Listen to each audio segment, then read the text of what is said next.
ምን አይነት ጌታ ነው? እሱ ራሱ በስጋው ኃጢአታችንን በእንጨት ላይ ምን አለ? ተሸከመ። በመስቀል ላይ ሞት ይገባሃል እንኳን አላለም። ስላንተ እኔ ሞታለሁ፣ ስላንቺ እኔ ሞታለሁ። ኢየሱስ በዛ ሁሉ ነገር ላይ፣ በዛ ሁሉ መንገድ ላይ፣ በዛ ሁሉ ስቃይ ላይ ሲያል ያንን ሁሉ ስቃይ ያዘጋጀለት ሰይጣን ነው። ሰዎች ናቸው። በዛ ሁሉ መከራ ውስጥ እያለ መከራውን ለሚያበዙለት ለነኛው ሰዎች እኮ ነው የሚሞትላቸው። አንተ እኮ የዛሬ ዓመት እሷ የሰራችኝን እኔ እረሳለሁ። የዛሬ 10 ዓመት ያደረገኝን እረሳለሁ። የዛሬ ዓመቱን 10 ዓመቱን ምናምን ቂም በቀል ምናምን እያሰባቸው ብሶ የምትጨነቁ ራሳችሁን የምታስጨንቁ ሰዎች ባላችሁ የትላንቱን የዛሬውን ተወና የዓመት የ2 የ3 ዓመቱን ነገር የምታስቡ ናቸው። ኢየሱስ ግን እዛው በዛው ነው ምሕረት ያደርግላቸው የነበረው። እዛው በዛው ነው ቸርነት ያደርግላቸው የነበረው። እዛው በዛው ነው ደግነት ያደርግላቸው የነበረው።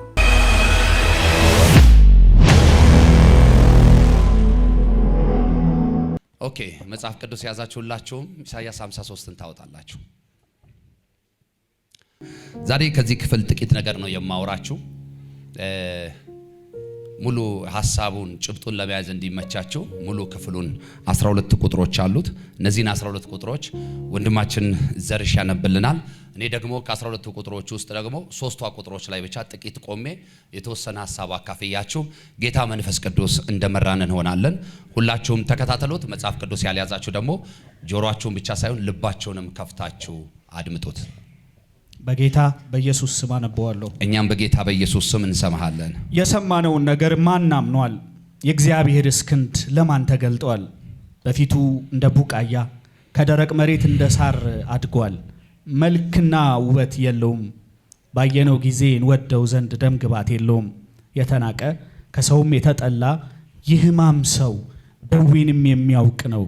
ሰውም ፊቱን አይቶ እንደሚሰውርበት የተናቀ ነው፣ እኛም አላከበርነውም። በእውነት ደዌያችንን ተቀበለ፣ ሕመማችንንም ተሸክሟል። እኛ ግን እንደተመታ በእግዚአብሔርም እንደተቀሰፈ እንደተቸገረም ቆጠርነው። እርሱ ግን ስለ መተላለፋችን ቆሰለ፣ ስለ በደላችንም ደቀቀ። የደህንነታችንም ተግሣጽ በእርሱ ላይ ነበረ፣ በእርሱም ቁስል እኛ ተፈወስን። እኛ ሁላችን እንደ በጎች ተቅበዝብዘን ጠፋን፣ ከእኛ እያንዳንዱ ወደ ገዛ መንገዱ አዘነበለ። እግዚአብሔርም የሁላችንን በደል በእርሱ ላይ አኖረ። ተጨነቀ ተሰቃየም፣ አፉንም አልከፈተም። ለመታረድ እንደሚነዳ ጠቦት በሸላቾቹም ፊት ዝም እንደሚል በግ እንዲሁ አፉን አልከፈተም። በማስጨነቅና በፍርድ ተወሰደ። ስለ ሕዝቤ ኃጢአት ተመቶ በሕያዋን ምድር እንደተወገደ ከትውልዱ ማን አስተዋለ? ከክፉዎችም ጋር መቃብሩን አደረጉ፣ ከባለጠጎችም ጋር በሞቱ ሆኗል። ግፍም አላደረገም ነበር፣ በአፉም ተንኮል አልተገኘበትም ነበር። እግዚአብሔርም በደዌ ያደቀው ዘንድ ፈቀደ። ነፍሱን ስለ ኃጢአት መስዋዕት ካደረገ በኋላ ዘሩን ያያል፣ ዕድሜውም ይረዝማል። የእግዚአብሔርን ፈቃድ በእጁ ያከናውናል። ከነፍሱ ድካም ብርሃን ያያል፣ ደስም ይለዋል። ጻድቅ ባሪያዬም በእውቀቱ ብዙ ሰዎችን ያጸድቃል፣ ኃጢአቶቻቸውንም ይሸከማል። ስለዚህም እርሱ ብዙዎችን ይወርሳል፣ ከኃያላንም ጋር ምርኮን ይከፋፈላል። ነፍሱን ለሞት አሳልፎ ሰጥቷልና ከአመፀኞችም ጋር ተቆጥሯልና። እርሱ ግን የብዙዎች ሰዎች ኃጢአት ተሸከመ፣ ስለ አመፀኞችም ማለደ። ጌታ ኢየሱስ አብዝቶ ይባርክ። ዘመን ዘላለምህ ይባረክ። ከመጨረሻው መጀመሪያ አንድ ነገር ተናግሬ ልቀጥል። እርሱ ግን የብዙ ሰዎችን ኃጢአት ተሸከመ፣ ስለ አመፀኞችም ማለደ። ጌታችን መድኃኒታችን ኢየሱስ ክርስቶስ ከመወለዱ ከ700 ዓመት በፊት በነቢዩ ኢሳይያስ የተነገረ የትንቢት ቃል፣ ክብር ለጌታ ይሁን። ከ700 ምናምን ዓመት በኋላ ደግሞ የተፈጸመ እውነት፣ ክብር ለጌታ ይሁን። ቁጥር 1 ላይ ስታዩት የሰማውን ነገር ማን አምኗል? የእግዚአብሔርስ ክንድ ለማን ተገልጧል? በፊቱ እንደ ቡቃያ ከደረቅ መሬት እንደ ስር አድርጓል። መልክና ውበት የለውም፣ ባየነውም ጊዜ እንወደው ዘንድ ደምግባት የለውም። የተናቀ ከሰውም የተጠላ የሕማም ሰው ደዌንም የሚያውቅ ነው። ሰውም ፊቱን እንደሚሰውርበት የተናቀ ነው። ክብር ለማን ይሁን?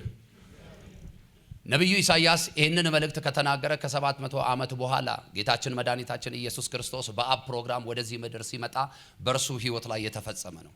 ሲመጣ ኢየሱስ እንደ ንጉሥ አልመጣም። የሚገርማችሁ ነገር ንጉሥ ሆኖ እንደ ንጉሥ አልመጣም። እንደ ተራ ሰው መጣ። በመካከላቸውም እንደ ተራ ሰው ተገኘ።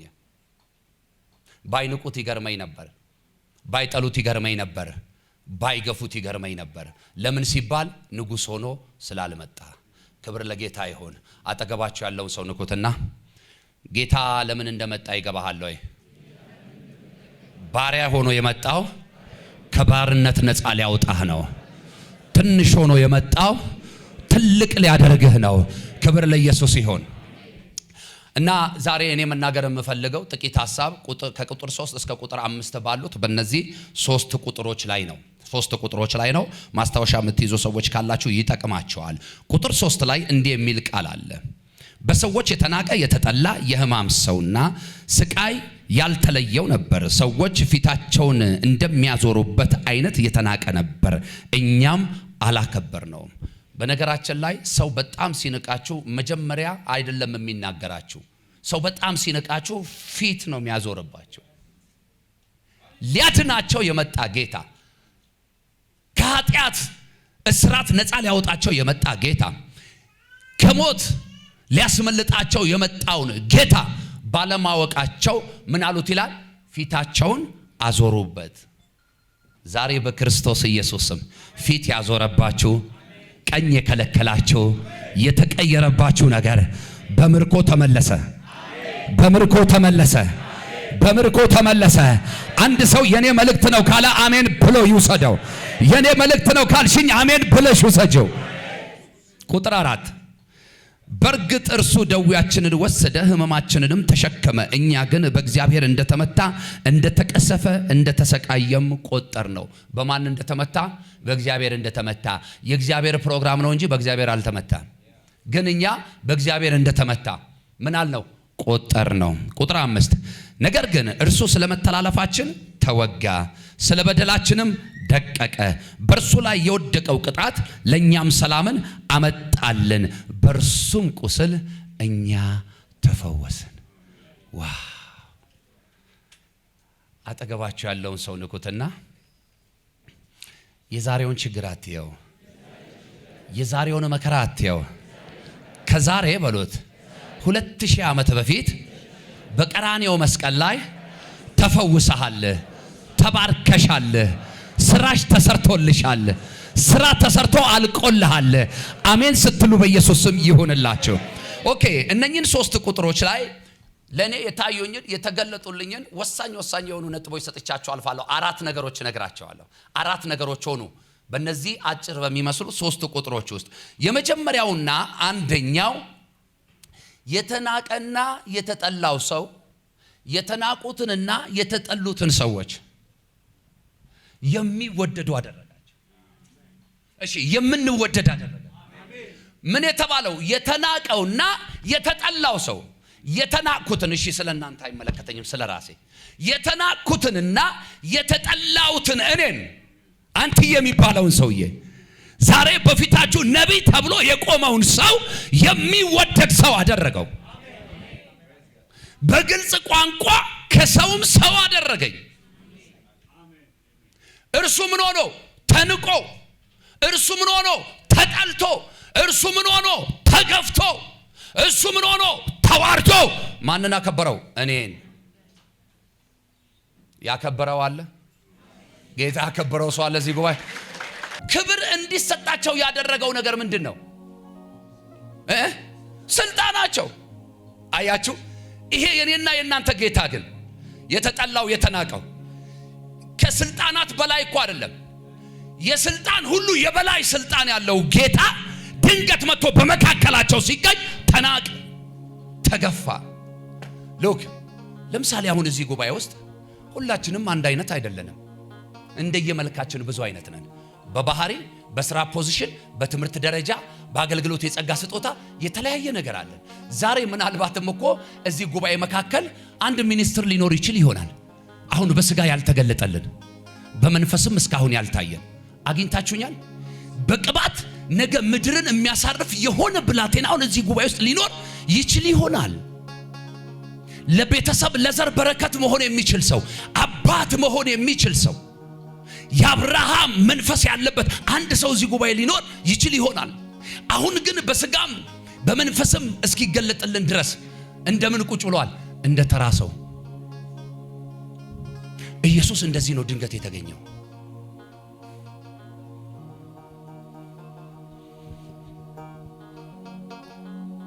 ራሱ የስልጣን ባለቤት የሆነው ጌታ ምንም ስልጣን በሌላቸው በተራ ሰዎች ብቻ አይደለም፣ በኃጢአተኞች መካከል፣ በግፈኞች መካከል፣ ይኸው ኢሳይያስ ነው የጻፈው፣ በኃጢአተኞችና በአመፀኞች መካከል እኮ ነው የሚለው። ተገኝቶ ራሱን ከነርሱ ጋር ነው አስተካክሎ የጠበቃቸው። ይሄ ትንቢት ኢየሱስ ገና ሳይወለድ ነው። ሰምታችሁኛ? ከመወለዱ ከ700 ምናምን ዓመት በፊት ነው የተነገረው። የእግዚአብሔርን እጅ ተመልከቱ። የእግዚአብሔርን ነገር ማን አስተዋለው ብሎ ነው የጀመረው? አላስተዋሉም እንጂ ኢየሱስን የገፉት ሰዎች፣ የናቁት ሰዎች፣ የተፉበት ሰዎች፣ የገረፉት ሰዎች፣ የወጉት ሰዎች፣ የሰቀሉት ሰዎች የእግዚአብሔርን ነገር አስተውለው ቢሆን፣ መጽሐፉን መርምረው ቢሆን፣ የሰሙትንም ነገር ልብ ብለው ቢሆን ኖሮ ኢየሱስን እንደ ተራ ሰው ሳይሆን እንደምን እንደ ንጉስ ይቀበሉት ነበር። ግን እኮ እንደ ንጉስ እንዲቀበሉት ማድረግ ኢየሱስ ይችል ነበር። እመኑኝ፣ እርግጠኛ ሆኜ የምነግራችሁ የአንድ ሀገር ዲፕሎማት ወደ ኢትዮጵያ በእንግድነት ሲመጣ መንግስት ሲቀበለው ኢንተርናሽናል ሆቴል ባለ 7 ኮከብ ባለ 5 ኮከብ ምናምን ሆቴሎች እያሉ ዝም ብሎ ሰፈር ውስጥ የሆነ ፔንሲዮን ወስዶ ያሳድረዋል እንዴ? ያሳርፈዋል እንዴ? አያሳርፈው። ለምሳላችሁ ለሰውየው ቸርነት ማድረግ ፈልጎ ሳይሆን የመንግስቱን ዝና ለመጠበቅ ሲል የገባው ሰው ገብቶታል። የመልእክት ገብቷቸዋል። የመንግስቱን ዝና ስለሚፈልግ የኢትዮጵያ መንግስት እንትና የሚባል ሰውን እንትና የሚባለውን ዲፕሎማትን ወደ እሱ ሀገር የላኩትን በምን ሲቀበለው ዲፕሎማቱን ሲቀበለው እንደ ግለሰብ አይደለም፣ እንደ ሀገር ነው የሚቀበለው። ለምሳሌ የቱርክ ፕሬዝዳንት ወይም ምክትሉ ወይም አንድ ሚኒስትር ቢመጣ ያንን ግለሰብ አይደለም ኢትዮጵያ የምትቀበለው፣ ቱርክ የምትባለዋን ሉዓላዊነት ያላትን ሀገር እንደተቀበለ እያሰበ ነው የሚቀበለው። አይታችሁ ከሆነ ከኤርፖርት ጀምሮ ይነጠፈላቸዋል ግራና ቀኝ የተለያየ አይነት ኦርኬስትራ፣ የተለያየ አይነት በቃ እንትን የሚያሳዩ ቲያትር የሚያሳዩ ሰዎች፣ የሚያጅቡ ሰዎች፣ ብዙ አይነት መሳሪያ የታጠቁ ሰዎች፣ የተለየ አለባበስ የለበሱ አልገጠማችሁም? ታዲያ አንድ ግለሰብ ነው እንዴ? አይደለም፣ አገር እየተቀበልን ነው ብለው ስለሚያስቡ ይገርማቸዋል። ምን ልላችሁ ፈልጌ መሰላችሁ? ኢየሱስ ይሄን ማድረግ ቢፈልግ ምንም ነበር ለሱ። አንዳንድ መስሪያ ቤት የምትሰሩ እግዚአብሔር ባለቅነት ባላፊነት ቦታ ያስቀመጣችሁ ሰዎች አሁን የምናገረው ነገር በደንብ ሊገባችሁ ይችላል። ኃላፊነት ማለት አዛዥ መሆን ማለት አይደለም። አለቅነት ማለት የበላይ ማለት አይደለም። በሌላ አማርኛ ምን ማለት ነው? ቁጭ ብሎ ሌሎችን የሚያዝ ማለት አይደለም። አብሮ የሚሰራ ማለት ነው አለቅነት። እና ኢየሱስ አብሮ ሊኖር ደግሞ አብሮ ሊሰራ በመካከላቸው ሊገኝ ወደደ። ያንን ነገር ግን የእግዚአብሔር ነገር ማስተዋል ያቃታቸው፣ መጽሐፉን ወደ ኋላ ተመልሶ ማስተዋል መመርመር ያቃታቸው ሰዎች ግን ይሄው ከ700 ዓመት በፊት ኢሳይያስ እንደሚነግረን እንደዛ አደረጉት። ግን ይሄ ሁሉ ሆኖ ፈተናችንን ተፈትኖ ውጤቱን ለኛ ሰጥቶ በመስቀል ላይ ተፈጸመ አለ። አጠገባችሁ ያለውን ሰው ንኩትና ስራን የሰራልህ እግዚአብሔር ነው። ስራሽን የሰራልሽ እግዚአብሔር ነው። ስራ ተሰርቷል በሉት። መርገም ተሰብሯል በሉት። ዕዳ ተከፍሏል በሉት። ስራዬን የሰራልኝ አማኑኤል ከፍ በልልኝ፣ አማኑኤል ከፍ በልልኝ፣ ኢየሱሴ ከፍ በልልኝ፣ ኢየሱሴ ከፍ በልልኝ። የመጣሁበት መንገድ ትራንስፖርት የሰራው አይደለም። አምላኬ እግዚአብሔር ምስክር፣ የመጣሁበት መንገድ ኢየሱስ የሰራው በቀራንዮ መስቀል ላይ ከ2000 ዓመት በፊት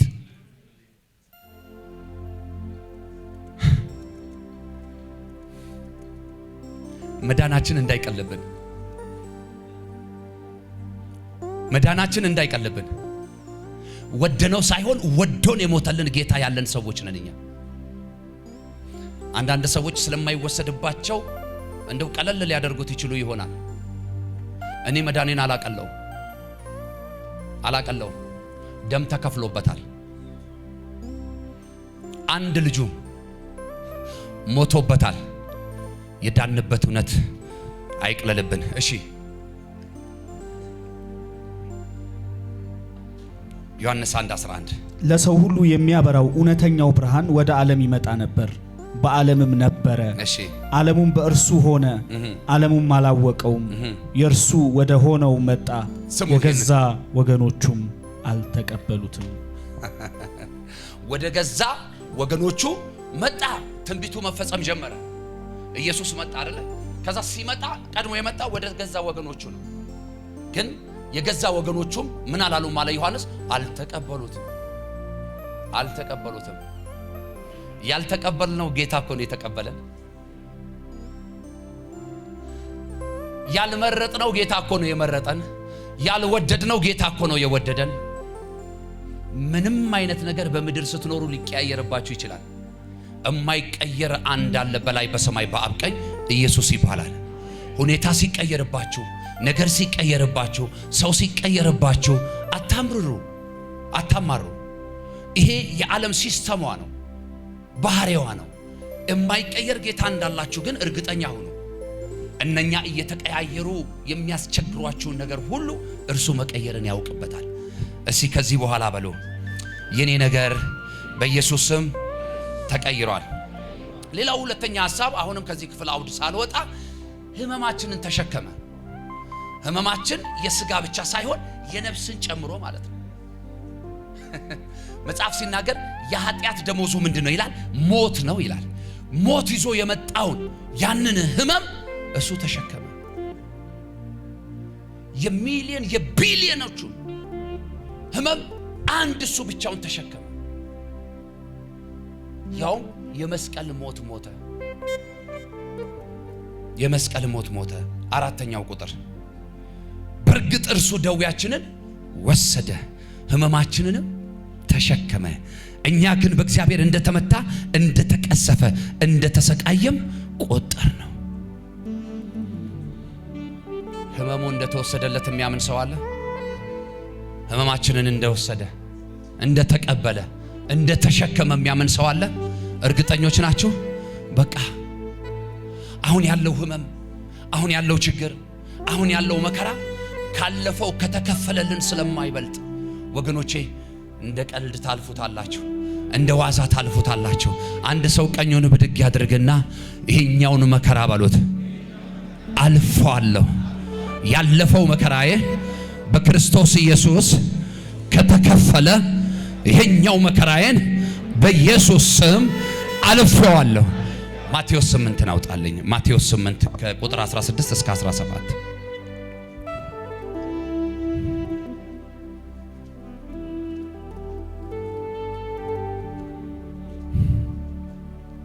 ታውቃላችሁ። ጌታ ኢየሱስ እንደመጣ አገልግሎቱን እንደጀመረ ክብር ለኢየሱስ ይሁን። በታምራት ነው የጀመረው። ስለዚህ ቅድም እንደነገርኳችሁ እንደ ንጉሥ አይደለም የመጣው። ከመካከላቸው እንዳሉ እንደ አንድ ተራ ሰው ነው የመጣው። ኔክስት ዴይ ደግሞ አገልግሎቱ ሲጀምር ደግሞ በምን ጀመረ? በታምራት ጀመረ። አሁን ይህን ሰው መቀበል ከባድ ነው። እንደውም ከዚህ ዘመን ሰው የዛ ዘመን ሰው ትንሽ ሳይሻል አይቀርም።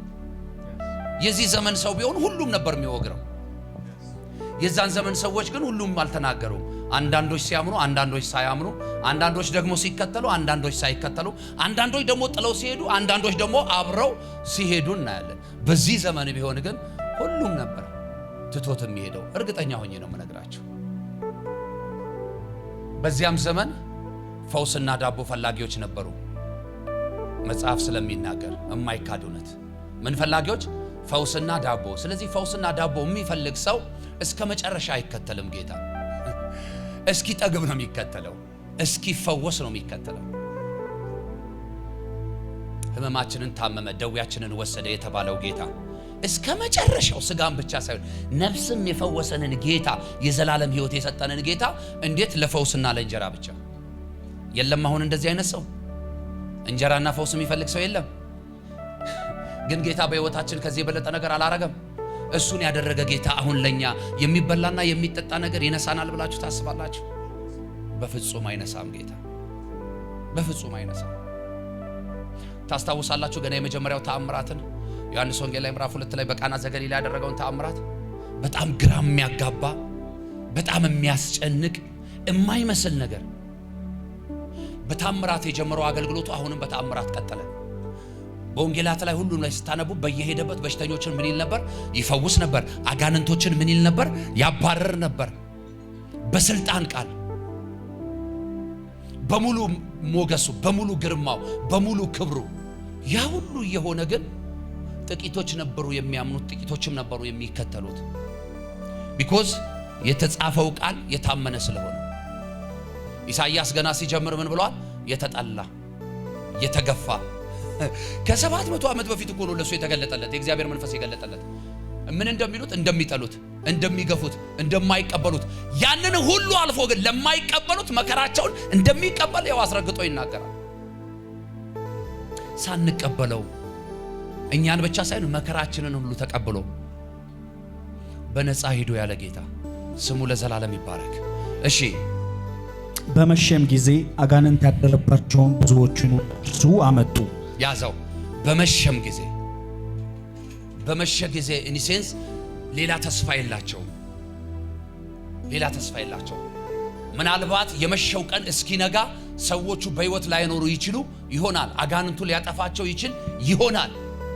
አያችሁ፣ ብዙ ጊዜ ሰዎች ተስፋ መቁረጥ የሚጀምሩት የእድሜያቸው መጨረሻ ሲደርሱ፣ በቀን ውስጥ እንኳን የሚያስቡት ነገር ካለ የብዙ ሰዎች ተስፋ ከሰዓት ጋር የተያያዘ ነው።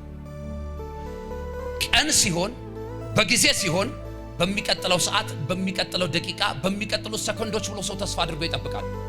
የቀኑ ሰዓት ሲያልቅ ሲመሻሽ ግን ጭንቀታቸው ይጨምራል፣ ተስፋ መቁረጣቸው ይበዛል። ከመሸ ምንም ነገር ሊሆን ስለማይችል ታውቃላችሁ፣ በመሸ ጊዜ አገኛቸው። ዋው! ዛሬ ለአንድ ሰው መልእክት ልናገር። በቃ የኔ ጉዳይ የመጨረሻው ሰዓት ላይ ነው፣ እየመሸብኝ ነው፣ ከዚህ በኋላ ተስፋ የለኝም፣ በዚህ ጉዳይ ተስፋ ቆርጫለሁ የምትሉበት ነገር ካለ በናዝሬቱ ጌታ በኢየሱስ ስም በነገራችሁ ላይ እናገራለሁ። ለነገራችሁ አልመሸም። እግዚአብሔር ምሽቱን ያነጋላቸዋል። የነገራችሁን ታሪክ ይቀይርላቸዋል። እንግዳ ነገር ይሆንባቸዋል። የአምላኬ የእግዚአብሔር እጅ ዛሬ ይቀድምላቸዋል። እሺ በነቢዩ በኢሳይያስ እርሱ ድካማችንን ተቀበለ ደዌያችንንም ተሸከመ የተባለው ይፈጸም ዘንድ መናፍስትን በቃሉ አወጣ፣ የታመሙትንም ሁሉ ፈወሰ። ዘላለም ተፈውሶ ይቅራ፣ ቤት ተፈውሶ ይቅራ። በማን እንደተጻፈ በማን እንደተነገረ? በነቢዩ ኢሳይያስ ከ700 ዓመት በፊት የተነገረው። ሕመማችንን ወሰደ፣ ደዌያችንን ደግሞ ምን አለ? ተሸከመ። አጋንንት ያደረባቸውን ነፃ ወጣ፣ የታመሙትን ሁሉ ደግሞ ምን አለ? ፈወሰ። ማ? የትንሣኤው ጌታ የናዝሬቱ ኢየሱስ። ዛሬ ቤታችሁ ተፈወሰ፣ ኑሯችሁ ተፈወሰ፣ ቤተሰቦቻችሁ ተፈወሱ፣ ትዳራችሁ ተፈወሰ፣ አገልግሎታችሁ ተፈወሰ፣ ፋይናንሳችሁ ተፈወሰ፣ ፕሮግራማችሁ ተፈወሰ፣ ህልማችሁ ተፈወሰ። አንድ ሰው የኔ ነገር ተፈወሰ ይበልባክ። ጌታን እንደማገልገላችን እንደማምለካችን ነገራችን ያልተሰራ ነገራችን ያልተሳካ የሚመስለን ሰዎች ካላችሁ በጣም እየተሸወዳችሁ ነው። በጣም እየተሸወዳችሁ ነው። ጌታን አገልግሎ ያፈረ የለም። ጌታን አምልኮ ያፈረ የለም። እመኑኝ፣ እመኑኝ። ከሚታይና ከማይታይ ከሚቆጠርና ከማይቆጠር ነገር ጋር አታነጻጽሩት። በቃ ጌታ ጌታ ስለሆነ ነው የምናመልከው። ብዙ ሰው ወደ ቸርች የሚመጣው፣ ብዙ ሰው ወደ እግዚአብሔር ቤት የሚመጣው፣ ብዙ ሰው ወደ ቤተ ክርስቲያን የሚመጣው ለመቀበል እንጂ ለመስጠት አይደለም። መስጠት ስላችሁ ደግሞ ከገንዘብ ጋር አታያይዙት። እሱም ቢሆን ችግር የለውም። ክብር ለጌታ ይሁን። ሰው ሰጥቶ ለእግዚአብሔር ቤት ይባረካል። ሰው ሰጥቶ ለእግዚአብሔር ቤት ያተርፋል እንጂ አይከስርም። እሱን መስጠት አይደለም እምላችሁ። አማኝ ወደ እግዚአብሔር ቤት ሲመጣ መጀመሪያ ራሱን ሰጥቶ ነው የሚመጣው። ከዛስ አምልኮ ሊሰጥ ነው የሚመጣው። ብዙ ሰውስ ተቀብሎ ሊሄድ። እንደውም ከዚህ በኋላ እኔ እንጃ ጌታ መቼም እንደኔ አይደለም ቸር ነው እንጂ እውነቴን ነው የምላችሁ ፈውስ ፈልጎ የመጣው ሰውዬ አይደለም ፈውስ ተቀብሎ የሚሄደው። አምልኮ ፈልጎ የመጣው ሰውዬ ነው ተፈውሶ የሚሄደው። በረከት ፈልጎ የመጣው ሰው አይደለም ተባርኮ የሚሄደው። የአምልኮ መስዋዕቱን ለማቅረብ የመጣ ሰው ነው ተባርኮ የሚሄደው። እድል ቢኖር አሁን አንዳንድ ሰዎች ብትጠየቁ ብዙ መናገር ትችላላችሁ። ጌታ ምስክሬ ነው። ብዙዎቻችን የምንመጣው ለፈውስ ነው፣ ለዳቦ ነው፣ የሆነ ነገር ለማለፍ ነው የምንመጣው። ችግር የለበትም። እግዚአብሔር ማሳለፍ ያውቅበታል። እግዚአብሔር መባረክ ያውቅበታል። መስጠት ያውቅበታል። ምንም ችግር የለበትም እግዚአብሔር። ግን እኛ እንሰጥ፣ መጀመሪያ እኛ እንሰጥ፣ ራሳችንን እንስጥ። እያገለገሉ ራሳቸውን ያልሰጡ ሰዎች ብዙ አውቃለሁ እኔ። እያመለኩ ራሳቸውን ያልሰጡ ሰዎች ብዙ አውቃለሁ እኔ። እንትን ይልባቸዋል፣ መንገዱ ይርቅባቸዋል። ብዙ ትደክማላችሁ፣ ብዙ ትለፋላችሁ፣ ብዙ ትዞራላችሁ። የሚሻለው ግን የሚበጀው ግን ለዚህ ህመምህን ለወሰደልህ፣ ደዌህን ለወሰደልህ፣ ያንተን ዕዳ ለከፈለልህ፣ ያውም የመስቀል ሞት ለሞተልህ ጌታ ራስን መስጠት መስጠት፣ ጊዜ ካለ መስጠት፣ ገንዘብ ካለ መስጠት፣ ጉልበት ካለ መስጠት፣ ዕውቀት ካለ መስጠት መስጠት። ለመቀበል ብቻ መጥተህ በፍጹም አታገኝም። ተስፋ ቁረጡ። እንደውም ጊዜ አታባክኑ። ሌላ ስራ ስሩበት በዛ ጊዜ። እውነት መናገር የሚያማቸው ሊኖሩ ይችላሉ፣ ግን እውነቱ ይሄ ነው። እውነቱ ይሄ ነው። ራሳችንን ሳንሰጥ ብር ወርቅ ይዘን ብንመጣ ጌታ አይቀበለንም፣ አይቀበለንም። እግዚአብሔር የብርና የወርቅ ችግር የለበትም። መጽሐፍ ቅዱስ የእግዚአብሔር ቃል ሲናገር እኔ በምሰራበት ቀን ይልና ህዝቤ ምን ይሆናል ይላል? ገንዘቤ ይሆናል። ህዝቤን ነው እግዚአብሔር ገንዘቤ የሚለው።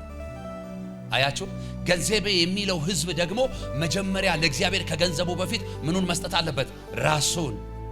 ራሱን የሰጠ ሰው ደግሞ ያለውን መስጠት አይቸግረው፣ አይቸግረው፣ አይቸግረው፣ አይቸግረው። አንዳንድ ጊዜ እግዚአብሔር ቤት ላይ አንዳንድ ሰዎች እናንተ ከምትጠብቁት በላይ ነገር ሊሰጡ ይችሉ ይሆናል። ጌታ ግን ከስጦታቸው በፊት ሰጪዎቹን ነው ቼክ የሚያደርጋቸው። ቼክ ሲያደርጋቸው ራሳቸውን ያልሰጡ ሰዎች ያላቸውን ግን የሚሰጡ ከሆነ ይስቅባቸዋል። ይሄ መልእክት ሰበር ነው። ራሳችሁን ስጡ ለጌታ። ራሱን ሊሰጥ የመጣ ጌታ፣ ደግሞም ራሱን እስከ መጨረሻው እስከ ሞት ድረስ የሰጠ ጌታ በኢየሱስ ስም። ይህን ማን ያደርጋል? ይህን ማንም አያደርግ። አንድ ጊዜ የሰባተኛ ክፍል ተማሪ ያለው ያቺ የፍንዳታነት ጊዜ ነበረችና ትምህርት ቤት ውስጥ የሆነ ረብሻ ተነሳ። ኤ ሴክሽን እና ቢ ሴክሽን ነበር። እኔ ቢ ሴክሽን ነኝ ያለሁት እና ግራና ቀኝ ናቸው። የሁለቱ ክላስ ልጆች ተጋጩ። ከባድ ጸብ ተፈጠረ። የትምህርት ቤት ነገር የፕላዝማው ስክሪኑ ምናምን መስታወት ምንም ነገር አልቀረም። ርግፍግፍግፍ ነው ያለው። ብዙ ነገር ወደመ ትምህርት ቤት ውስጥ እና በትምህርት ቤት ውስጥ ከሚጠበቁ ጎበዝ ከሚባሉ ተማሪዎች የተወሰኑ ተማሪዎች በሁለቱም ክፍል ያሉ ተማሪዎች አሉ። በስነ ምግባር በጣም አሪፍ የሚባሉ ሁሉ ማንም አልቀረም። የዛን ቀን ይገርማቸዋል። ኤ ክላስ ላይ ያለ ትዝ ይለኛል ጀማል መሐመድ የሚባል አንድ ተማሪ ልጅ ነበር። ራሱን የሚያስተዳድረው የሊስትሮ ስራ እየሰራ ነው። አባትየው ከተማ ውስጥ ሱቅ አላቸው። ሱቃቸው በር ላይ ቁጭ ብሎ ሊስትሮ ይሰራል። ከሰል እዛ ጋር ይሰፍራል። የከሰሉ ገቢ አባትየው ነው። የሊስትሮ ቦታ ስለተቀመጠበት ብቻ አባቱን የሚያገለግልበት ሊስትሮ የሚሰራበት የራሱ ነው እና በጣም ጎበዝ ተማሪ ነው። በቃ ካሉት ክላስ ውስጥ ካሉት ተማሪዎች ጎበዝ የሚባል ተማሪ ነው። እኔም እግዚአብሔር ይባርከኝ ጎበዝ ተማሪ ነበርኩ። እና ዩኒት ሊደሩ መጣ፣ ዳይሬክተሩ መጣ፣ የክፍል ስምጠሪዎች መጡ፣ ከዛ አለቆች ምናምን ተጠሩ። እኔ ደግሞ ከቢ ክፍል አለቃ አንዱ ነኝ። በጣም ዩኒት ሊደሩ በጣም አርደኛ ነው፣ በጣም ይፈራል። ግቢ ውስጥ እሱ ካለ የስፖርት አስተማሪም ጭምር ነው እና እጁ ላይ ስትገቡ እጃችሁ ይጠፋባቸዋል። ወዴት እንደሄደ አታውቁትም። የሱ እጅ ነው የሚታያችሁ። ከነ ድምፁ ከነ ፊዚካሉ ምናምን ሰውየው የሚያስፈራ ሰው ነው። እና ሁለቱንም ክላስ ተማሪ አንድ ክፍል ላይ በወዘን ተጣበበ። መምህራኖች ገብተዋል። ዛሬ አትሄዱም አለ። በቃ ዋጋውን ሳይሆን የምትከፍሉት አለ፣ ዋጋችሁን ነው መሰጣችሁ አለ። ማነው ይሄን ጸብ ያስነሳው? ማነው ይሄን ሁሉ ያደረገው? ቶሎ ተናገሩ፣ አውጡ አለ። ሁሉም ጭንቅ ውስጥ ነው። ሁሉም ፍርሃት ውስጥ ነው። አሁንም ነግራችሁ ተማሪ ግን ብድግ አለና ቁጭ ብሏል። ግማሹ ቆሟል። ወንበሩ ስለማይበቃ የአንዱ ክላስ ብድግ አለ። እጁን አነሳና ቲቸር አለ። አቤት። ይሄን ሁሉ ጥፋት ያጠፋውን ሰው ልነግር ነው አለ። ማን ነው? ተናገር። ና እንደውም ወደዚህ አጨብጭቡለት አለ። እየተጨበጨበለት ወጣ። ክብር ለጌታ ይሁን።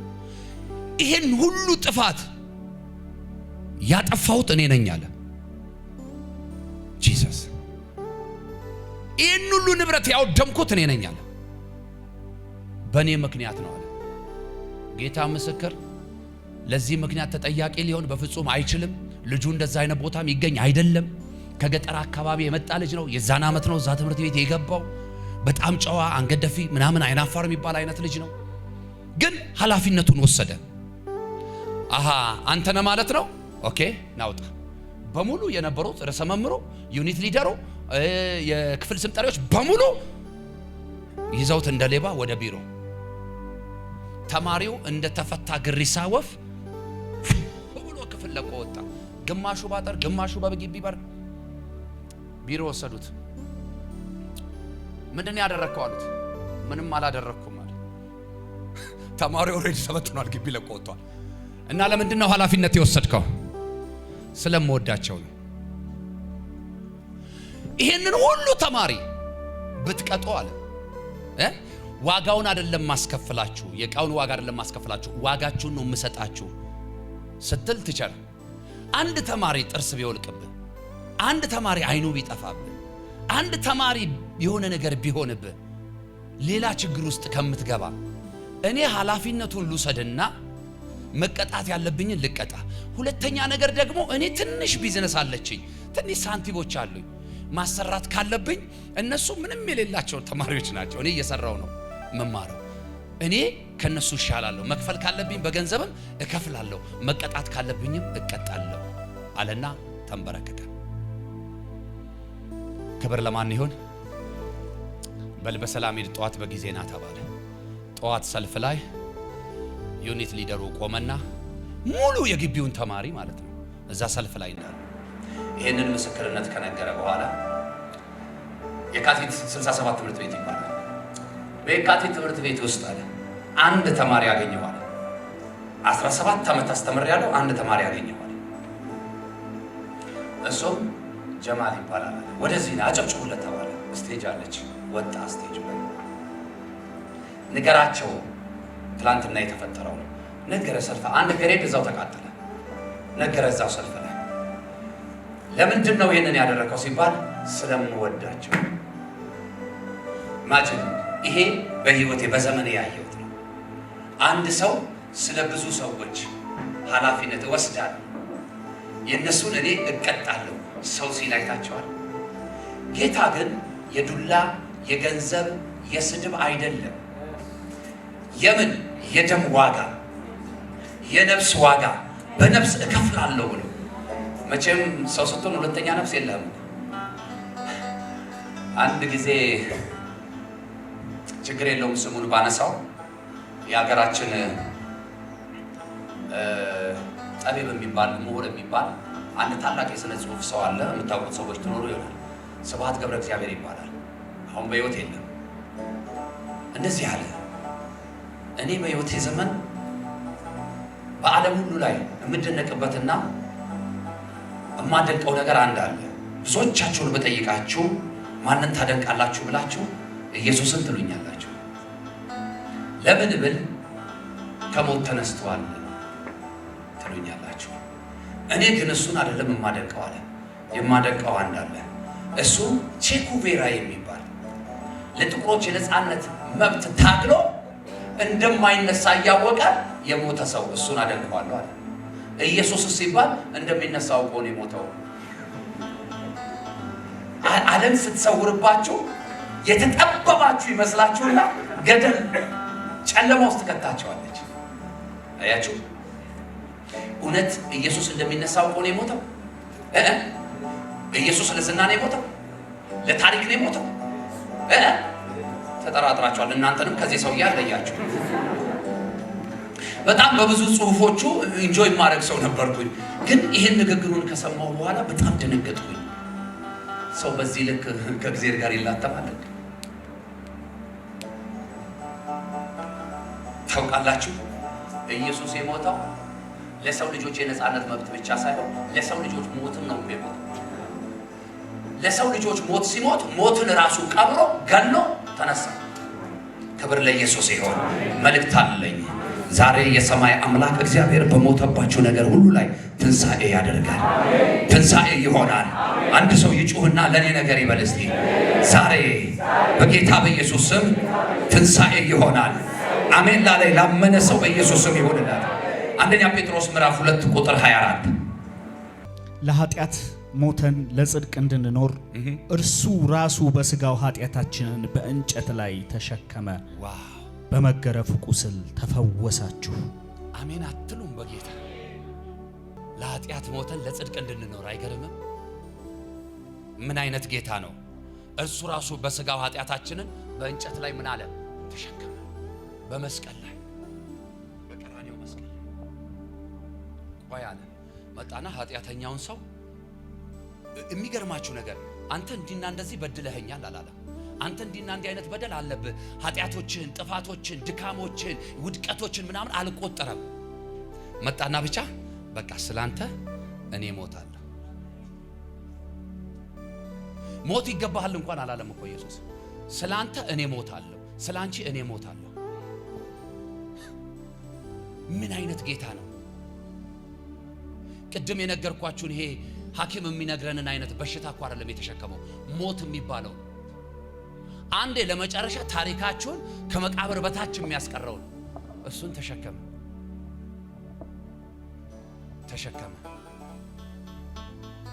የሚገርማችሁ ኢየሱስ በዛ ሁሉ ነገር ላይ፣ በዛ ሁሉ መንገድ ላይ፣ በዛ ሁሉ ስቃይ ላይ ሲያልፍ ያንን ሁሉ ስቃይ ያዘጋጀለት ሴጣን ነው እንዴ? ሰዎች ናቸው። ያንን ሁሉ መከራ ግን የእግዚአብሔር ፕሮግራም ነበር። በዛ ሁሉ መከራ ውስጥ እያለፈ መከራውን ለሚያበዙለት ለነኛው ሰዎች እኮ ነው የሚሞትላቸው። ደግሞ አይገርምም?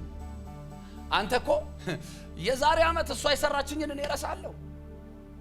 የዛሬ 10 ዓመት ያደረገኝን እረሳለሁ። ቀን ጠብቄለት ነው እንጂ እያልክ ነው። አሁን እዚህ ጉባኤ ውስጥ ቁጭ ያልክ ሰውዬ፣ ቁጭ ያልሽ ሴትዮ የዛሬ ዓመቱን 10 ዓመቱን ምናምን ቂም በቀል ምናምን እያሰባችሁ ብዙ የምትጨነቁ ራሳችሁን የምታስጨንቁ ሰዎች እኮ አላችሁ። የትላንቱን የዛሬውን ተውና የዓመት የ2-3 ዓመቱን ነገር የምታስቡ ናቸው። ኢየሱስ ግን እዛው በዛው ነው ምህረት ያደርግላቸው የነበረው። እዛው በዛው ነው ቸርነት ያደርግላቸው የነበረው።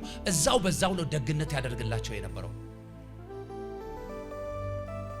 መስቀሉን አሸክመው ወደ ላይና ወደ ታች ሲጎትቱት የሮም ወታደሮች 40 ጊዜ ሲገርፉት የክፋታቸው ጥግ ትዝ ይልሃል? ትጌ 39ኛው ላይ ሲደርሱ ካለ አንድ ብለው ነው የሚጀምሩት። ኢየሱስ ጌታ ነው። የደም ላብ እያላበው ጎኑን እየወጉት እሱ ግን ምን ይል ነበር? ለእናንተ ነው መሞትላችሁ፣ ይህን ዋጋ የምከፍለው ስለ እናንተ ነው እያለ በዛ ሁሉ ስቃይ ውስጥ ወደ አባቱ እንዲህ ብሎ ጮኸ። አባት ሆይ አለ፣ የሚያደርጉትን አያውቁምና ይቅር በላቸው። ምን አይነት ጸጋ፣ ምን አይነት ክብር፣ ምን አይነት መንፈስ! እንደሚነሳ ስለሚያውቅ እንደሚነሳ እያሰበ ነው። ያማ ቢሆን ሞትን ማንም ፈልጎ አይሞትም። እንደሚነሳ እያወቀ ከሞተማ ትንሣኤ አይባልም። ያ ክብር ለኢየሱስ ይሁን። በሞቱም ማርፈናል፣ በትንሣኤው ደግሞ ቀጥለናል። አንድ ሰው መልእክት አለኝ። በናዝሬቱ ጌታ በኢየሱስ ስም የሞተልህ ኢየሱስ ከሚገል ነገር በላይ ነው። የሞተልሽ ኢየሱስ ከሚያጠፋሽ ነገር በላይ ነው። ዛሬ እግዚአብሔር በትንሣኤው ኃይል የናንተን ቤትና የናንተን ነገር ይነካዋል። አሜን ላለ ለአንድ ሰው በኢየሱስ ስም ይሁንለት። ተሸከመው፣ ተሸከመው። እስቲ አንድ ሰው አልፍ ያለው ይበለኝ። በሱ ቁስል አልፈናል። ሶስተኛው ሐሳብ ስለኛ ቆሰለ የሚለው ቁጥር 5 ላይ ያለው ሐሳብ ስለኛ ምን አለ? እስቲ ስለኔ ቆሰለ በሉ። እሱ የቆሰለውና የደቀቀው ለምን እንደሆነ ታውቃላችሁ? ስለኛ በደል ካሳ እኮ ነው። ስለኛ በደል፣ ስለኛ ጥፋት ካሳ ይሆን ዘንድ እሱ ቆሰለ።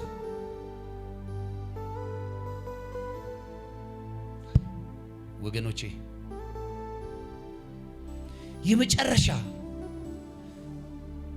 ሕይወት ቢመራችሁ፣ የመጨረሻ ተስፋ ወደ መቁረጥ ቢያደርሳችሁ፣ የመጨረሻ ማንምና ምንም እንደሌላችሁ ማሰብ ካስጀመራችሁ፣ እመኑኝ ወደ ኋላ መለስ በሉ። ወደ ትላንትናው መለስ በሉ። ወደ ጌታ ጠጋ በሉ።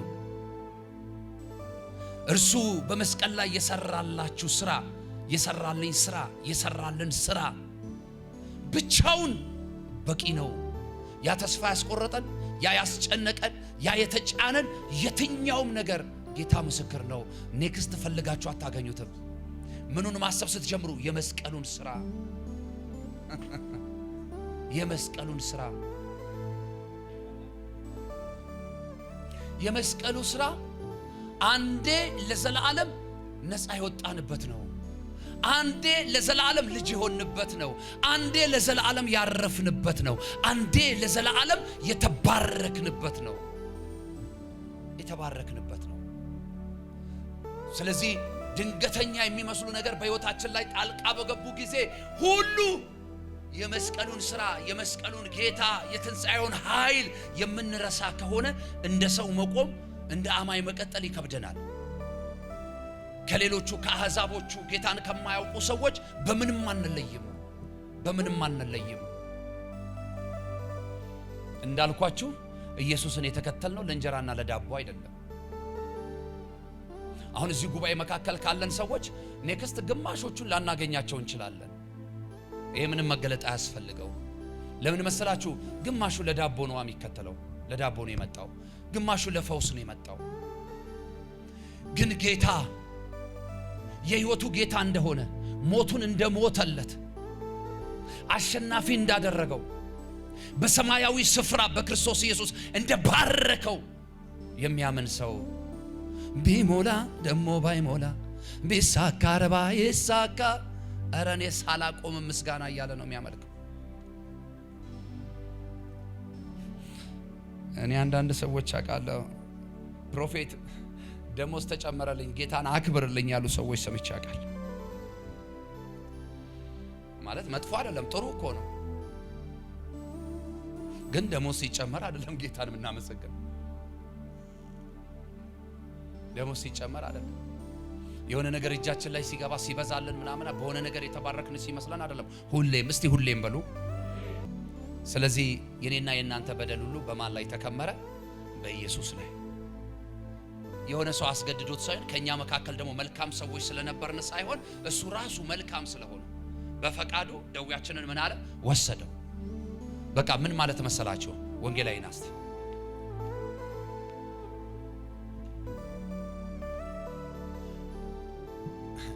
በተፈጥሮ ሰው መከራ ሲበዛበት እንደዚህ ቀጥ ብሎ አይቆምም። ችግር ሲበዛበት እንደዚህ ቀጥ ብሎ አይቆምም። አይኑም እንዲህ ብርግድ ብሎ አይከፈትም። እያየ ሁሉ ላታይ ትችላለህ። ድካም ሲጫንብህ እንዲህ ትላለህ፣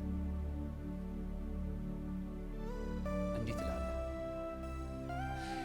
የዚያን ጊዜ ቀና ሊያደርግ የሚችል የሰው እጅ አይደለም፣ የአምላካችን የእግዚአብሔር እጅ ብቻ ነው። እና እንዲህ ባልንበት ሰዓት ነው ጌታ የመጣው። ገብቷል? አቅም ያጡ፣ የደከሙ፣ ተስፋ የቆረጡ በኃጢአት ባርነት ውስጥ ተገዝተው ያሉ የፍየል የኮርማ የዋነስ ደም ቀን በቀን እያቀረቡ ረፍት ያጡ ሰዎች መሃል ላይ ነው ኢየሱስ የመጣው። ከዛ መጣና ይሄ ያጎበጠ ችግር፣ ይሄ ያጎበጠ መከራ፣ ይሄ የተጫነህን ቀንበር ሁሉ አሁን ካንተ ላይ አራግፈው ወደ እኔ ላይ ልጫነው ነው ያለው። ምን ልበለው? ልጫነው አለና እሱን ቀና አደረገው። ከዛ ራሱ ላይ ጫነው፣ ተሸክሞ ወደ ቀራንዮ መስቀል። ይገርማቸዋል። ከዚያን ቀን ጀምሮ ነው ቀና ማለት የጀመሩት። አሜን ይባላል። ከየቱ ቀን ጀምሮ? ከተሸከመላቸው ቀን ጀምሮ። ይገባቸው ነበሮች ሲባል በፍጹም እኔንም ጨምሮ እናንተንም ጨምሮ ምን አይለንም ነበር? አይገባንም ነበር። የማይገባንን ሊያደርግ የተገባው ጌታ መጣና ሸክማችንን በሙሉ በራሱ ላይ አደረገ። ዘመን ይባረክ። ሸክም የሆነ ነገር ሁሉ ይራገፋል። ከዛ በራሱ ላይ ካደረገ በኋላ ራሱ ማለት ነው መከራው ቀጠለ፣ ችግሩ ቀጠለ፣ መገፋቱ ቀጠለ፣ መናቁ ቀጠለ፣ መተፋቱ ቀጠለ፣ መገረፉ ቀጠለ፣ መወጋቱ ቀጠለ፣ መራራውን ጽዋ መቀበሉ ቀጠለ። ዛሬ በኢየሱስ ስም ልናገርባችሁ፣ በሕይወታችሁ ላይ እየቀጠለ ያለ የትኛውን መከራ ዛሬ ይቆረጥ፣ በኢየሱስ ስም ይነሳ። የአምላኬ የእግዚአብሔር እጅ ይቅደም፣ ከናንተ ጋር ይሁን። በመገረፉ ቁስል ተፈውሳችኋል ተብሎ እንደተጻፈ ዛሬ በጌታ በኢየሱስ ስም ለነፍስም ለስጋም የሚሆን ፈውስ አሁን ያገኛችሁ። አሜን ላለች ለዛ ነፍስ በኢየሱስ ስም ይሁንለት። አሜን ላለች ለዚያች ነፍስ በኢየሱስ ስም ይሁንላት። ሃሌሉያ። ስለኛ ምን አለ? ቆሰለ። አምስተኛው ቁጥር ምን ነበር የሚለው? አምስተኛው ቁጥር እንዲህ ይላል፣ ነገር ግን እርሱ ስለ መተላለፋችን ተወጋ፣ ስለ በደላችንም ደቀቀ። በእርሱ ላይ የወደቀው ቅጣት ለኛ ሰላምን አመጣልን። አያችሁ፣ እኛ የሚገባንን ሁሉ እርሱ መክፈል በጀመረ ጊዜ ለኛ ምን ሆነልናል? ሰላም ሆነልን። የሱ ስቃይ ለኛ ሰላም አመጣልን። አቤት ኢየሱስ! ለቅሶ እንባ ምናምን የምታውቁ ሰዎች አላችሁ። አንዳንድ ጊዜ በሆኑ ጉዳዮች ኦኬ፣ ለምሳሌ ሰው ሞቶ ለቅሶ ሄዳችሁ፣ ቤተሰብ ሊሆን ይችላል፣ ባዳ ሊሆን ይችላል፣ ቅርብ ሊሆን ይችላል፣ ሩቅ ሊሆን ይችላል። የሚያለቅሱ ሰዎች እናንተም ማልቀሳችሁ አይታችሁ ታውቃላችሁ? አታውቁም? እና ስትሄዱ ብዙ የሚያለቅሱ ሰዎች ይገጥሟችኋል። በዓይኖቻችሁ ታያላችሁ፣ እናንተም ታለቅሳላችሁ። ግን የሚገርማችሁ ነገር በእውነት እስቲ ዛሬ እውነቱን እናውራ። ለሞተው ሰው ያዝነ ነው የምታለቅሰው? ለሞተችው ነፍስ አዝነሽ ነው የምታለቅሽው? ለራሱ ነው የሚያለቅሰው ሰው ሁሉ። ዘርሽ የጌታ ይባርክ። አንታጣሽ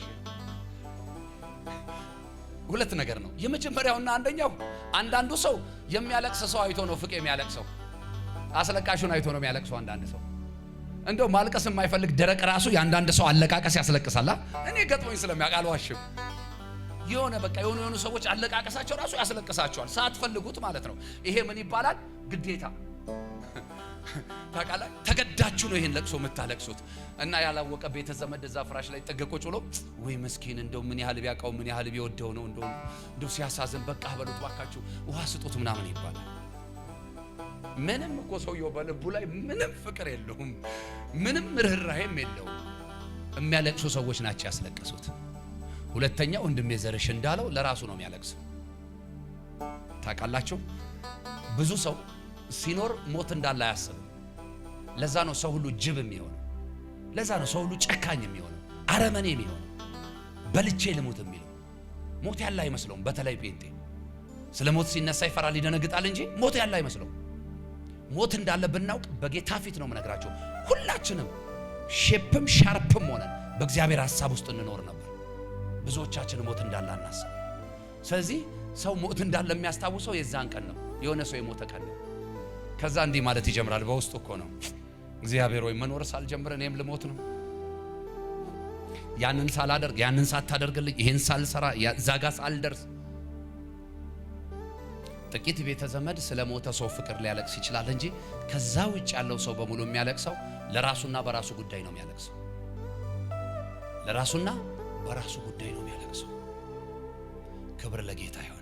እና ኢየሱስ ይሄን ሁሉ ሲሆን የሱ የሆኑት ጥቂቶች አዝነዋል፣ ጥቂቶች አልቅሰዋል።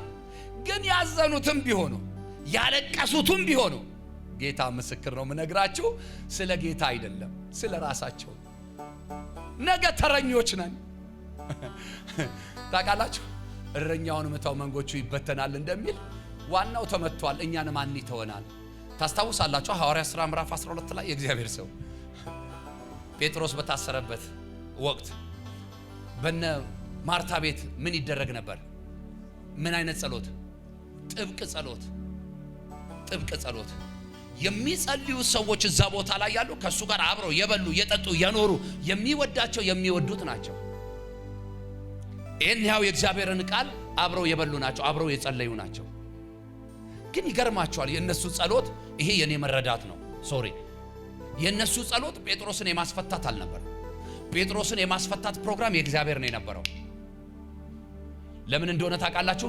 ጴጥሮስ ተፈቶ እንኳን በመጣ ጊዜ የግቢያቸውን በር ሲያንኳኳ መጽሐፉ ስለሚል ልበለው አሁን ሼም ነው በዚህ ዘመን፣ የቤታቸው አገልጋይ የቤታቸው ገረድ ነው የሚለው አይደለ? ሮዲ ድምጽ ሰምታ ምን አለች? ወጣች። ከዛ ጴጥሮስ መሆኑን አጮልቃ አየች። ጴጥሮስ ነው አለቻቸው። በፍጹም ቼክ አድርጋው መጣች ድምጹን። ጴጥሮስ ነው አለች። በፍጹም ዞር በይ አንቺ እብድ ነው ያሏት። አያችሁ፣ ለጴጥሮስ ቢሆን ኖሮ የጸለዩት ጸሎታችን አስፈትቶታል ብለው ዌልካም ብለው ነበር የሚቀበሉት። እና በዚህ እግረ መንገድ በጣም ለራሳችሁ ብቻ የምትጮሁ ሰዎች፣ በጣም ለራሳችሁ ብቻ የምትጸልዩ ሰዎች ለሌሎች መጸለይን ተለማመዱ፣ ለሌሎች መጮህን ተለማመዱ። እግዚአብሔር የእናንተን ነገር ያፈጥነዋል። ክብር ለኢየሱስ ይሁን። እሺ የመጨረሻው ሐሳብ፣ አራተኛ የመጨረሻ ሐሳብ፣ አጠገባችሁ ያለውን ሰው ንኩትና የእግዚአብሔር ኃይል በሉት ከዚህ በኋላ ባንተ ነገር ላይ ባንቺ ነገር ላይ በኃይል በስልጣን ይገለጣል። አራተኛው በርሱ ቁስል ተፈወስን። በርሱ ቁስል ተፈወስን። ቁስል እንዴት ቁስልን ይፈውሳል? እናንተ ቁስል ቁስልን ይፈውሳል? አይፈውስም። ግን የሱ ቁስል ይፈውሳል።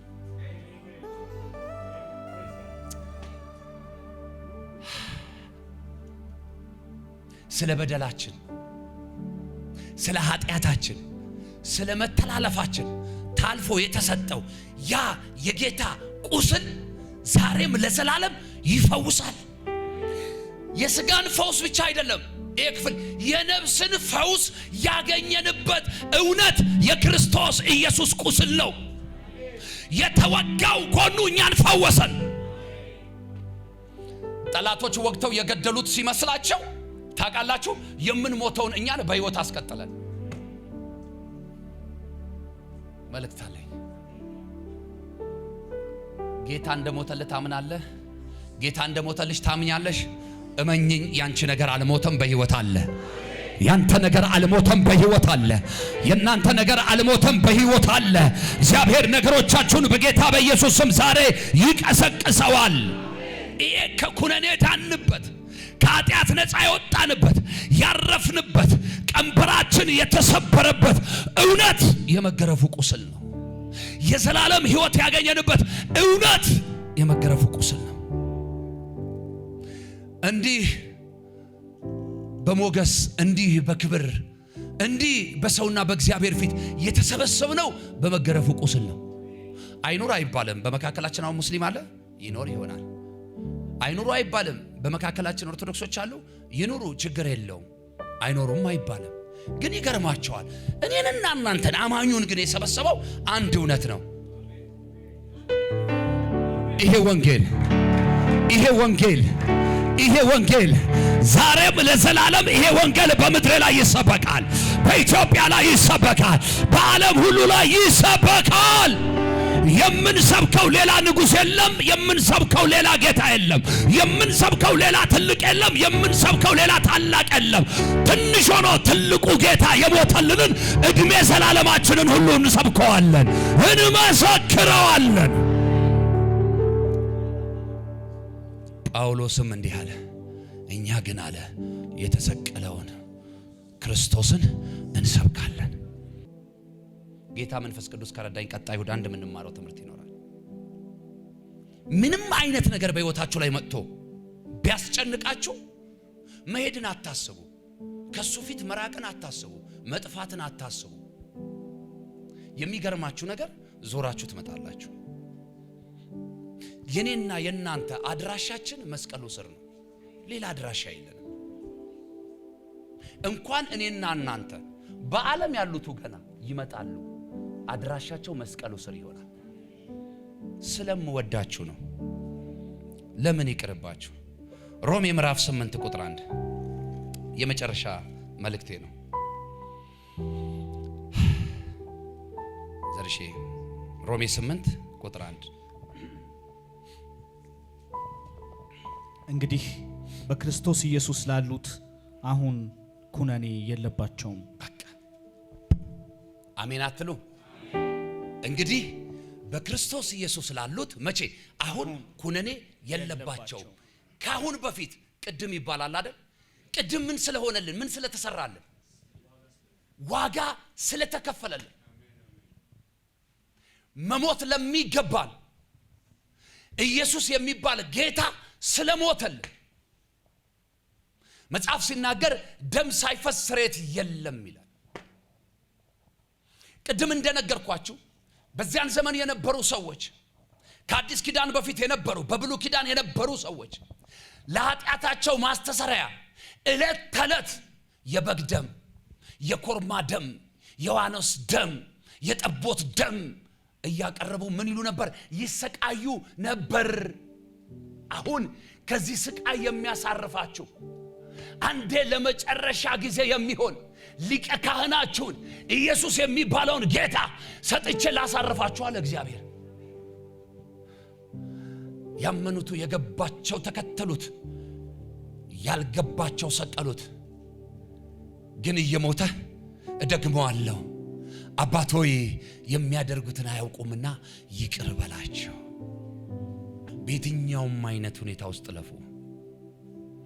ይቅር የተባለላችሁ ሰዎች መሆናችሁን ግን አትርሱ። በልጁ በኢየሱስ ልጅ የመሆን እድል ያገኛችሁ መሆናችሁን አትርሱ። የእግዚአብሔር ልጆች የተባላችሁበትን እውነት አትርሱ። ሁልጊዜ ይሄን ካሰባችሁ እግዚአብሔር በሕይወታችሁ ላይ ሁሌም አዳዲስ ነገር ማድረግ ይችላል።